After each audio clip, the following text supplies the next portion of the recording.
आइए आज फिर से एक इम्पॉर्टेंट क्वेश्चन करते हैं। हमें बोला है जो ABCD शेप है वो एक ट्रैपेजियम है। हमें पता है कि ट्रैपेजियम में एक पेयर ऑफ लाइंस जो होता है वो पैरेलल होता है, तो यहाँ पे AB जो है वो DC के पैरेलल है। अब बेसिकली हमें पता है जब ये दोनों लाइंस पैरेलल हैं तो ये इस लाइन को जब हम एक्सटेंड करेंगे तो एक ट्रांसवर्सल होगी। जब भी कोई पैरेलल लाइन के बीच में से ट्रांसवर्सल जाती है, ट्रांसवर्सल, तो बेसिकली ये ना कॉरस्पॉन्डिंग एंगल्स फॉर्म करती है। मतलब ये वाला एंगल इस वाले एंगल के इक्वल होता है, तो एंगल 1 और एंगल 2 इक्वल होता है। तो अगर हम इस लाइन को एक्सटेंड करें तो ये 120 और ये मिला के 180 डिग्री के इक्वल होगा। तो ये इसकी वैल्यू जो होगी 60 डिग्री आ जाएगी। 180 माइनस 120 करके 60 आ जाएगी। अब बेसिकली ये 60 जो है ये इसके बराबर होगा क्योंकि ये कॉरस्पॉन्डिंग एंगल्स हो जाएंगे, तो इक्वल आ गया हमारे 60 डिग्री। वैसे ही ये जो एंगल है ये हमें 60 डिग्री दे रखा है, तो ये जो हो जाएगा 120 हो जाएगा।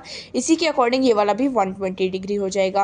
अब हमसे बोला है शेडेड रीजन का क्या निकालो, एरिया निकालो इन टर्म्स ऑफ पाई। पाई को पाई ही रहने देना, बाकी इसका जो है एरिया निकाल दो। अब हमें पता चल रहा है कि एक सेक्टर है, तो इसका हमने थीटा यानी कि इसका एंगल तो निकाल लिया।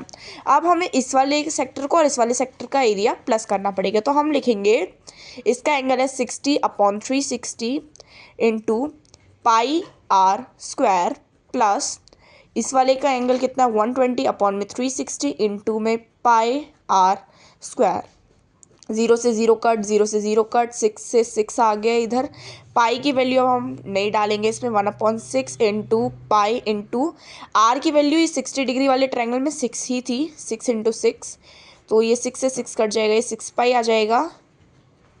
और इस वाले एंगल में 120 डिग्री वाले में अगर हम इसको काटे तो ये आ जाएगा 3 टाइम्स 36।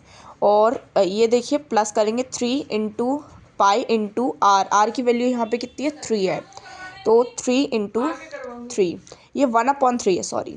तो इस 3 से ये 3 कट जाएगा, फिर ये आ जाएगा 3 पाई। आप इन दोनों को ऐड कर देंगे तो 9 पाई आ जाएगा हमारा आंसर। इसको हम सेंटीमीटर स्क्वायर में लिखेंगे।